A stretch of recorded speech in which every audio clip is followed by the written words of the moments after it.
뒷담화에 대한 이야기가 나왔는데 나를 뒷담화하는 직원과 누가 내 뒷담화를 한 걸 알려주는 직원이 있는데 저는 이 두 사람의 직원에게 어떤 태도를 취해야 하는 걸까요? 참새들의 제잘거림으로 넘기기에는 매우 어려울 정도로 믿었던 오른팔의 충격적인 뒷담화 현장입니다.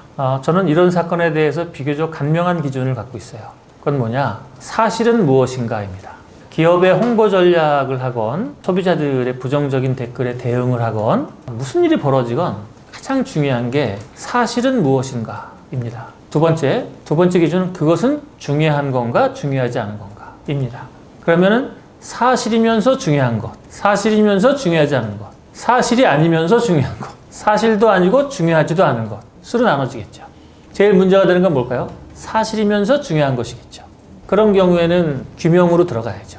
회사나 개인적인 명예에 심각히 훼손이 벌어진다거나 그렇다 그러면은 사실관계에 들어가야 됩니다. 두 번째, 사실인데 중요하지 않은 것. 그런 것은 저는 무시합니다. 왜냐? 참새의 제잘그림에 해당하는 거죠. 그건 뭐 누구나 하는 겁니다. 세 번째, 사실이 아닌데 중요한 것. 그런 건 별로 없어요.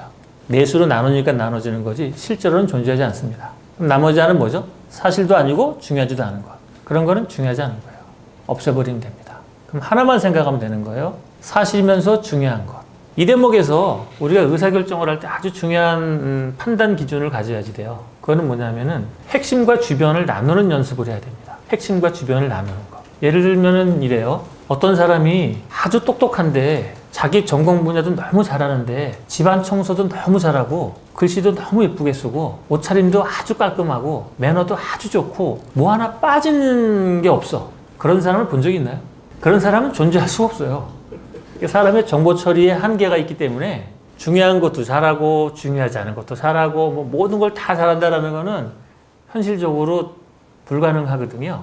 그러면은 우리에게 남아있는 조건은 둘 중에 하나예요. 중요한 것을 잘할 것인가? 중요하지 않은 것을 잘할 것인가? 그것은 선택이에요. 사람마다 다른 겁니다. 근데 저는 개인적으로 중요한 것만 잘한다라고 의사결정을 했어요. 중요하지 않은 것은 모르겠다 라고 생각을 해서 저는 중요한 것만 잘한다 라고 생각을 해요. 그래서 운전을 할 때 누가 제 앞에 껴들잖아요? 그럼 다 보내줍니다. 그 사람한테는 운전해서 빨리 가는 게 중요할지 모르겠지만 난 조금 빨리 가는 게 하나도 안 중요하거든요. 그래서 사소한 거 있죠? 뭐 옷을 잘 입어야 된다라든지 뭐 머리를 깔끔하게 정리해야 된다라든지 뭐 안경이 뭐 어떻게 피부가 어떻다 이런 거 있잖아요. 저는 그런 거는 저한테는 그렇게 중요한 일이 아니라고 생각을 해요. 모든 것에서 다 이길 수 없다. 나에게 중요한 곳에서만 이긴다. 그런 생각을 합니다. 모든 것에서 다 잘하시려고 하지 마시고 모든 것에서 다 이기려고 하지 마시고 중요한 것과 중요하지 않은 것을 나눠서 중요한 것만 챙기시고 나머지는 참새들의 제잘거림일 수 있는 거는 그냥 적당히 허용하셔라. 그래서 팩트이면서 중요한 것에 대해서는 정확한 의사결정을 하셔야죠.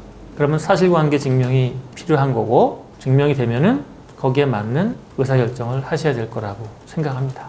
그러니까 허용할 수 있는 것과 허용할 수 없는 것에 대한 판단을 하셔야죠. 자, 여기까지 됐습니다. 그러면 이제 뒷담화를 한 사람에 대한 이야기는 여기서 됐고 뒷담화 한 것을 나한테 알려주는 사람에 대한 이슈가 남아있죠. 이때는 뒷담화 했다라는 사실을 나에게 알려준 사람을 한번 이렇게 유심히 관찰을 한번 해봐 보세요. 그 사람이 선의에 의해서 그렇게 한 건가? 아니면 무언가 악의가 끼어 있는 상태에서 한 것인가? 그거를 잘 판단하셔야겠죠. 그래서 조직을 위하는 선의에서 했다라면은 뭐 전혀 문제가 없는 거고 누군가를 해코지 한다거나 누군가를 그 파워 게임에서 이기려고 한다거나 이제 그러면 문제가 될 수가 있겠죠.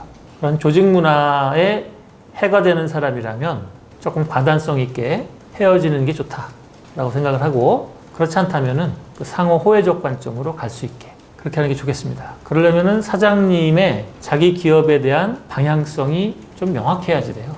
나는 어디로 가는 거구나. 이게 명확해야 되는 겁니다. 중간계 캠퍼스 중간계 캠퍼스 중간계 캠퍼스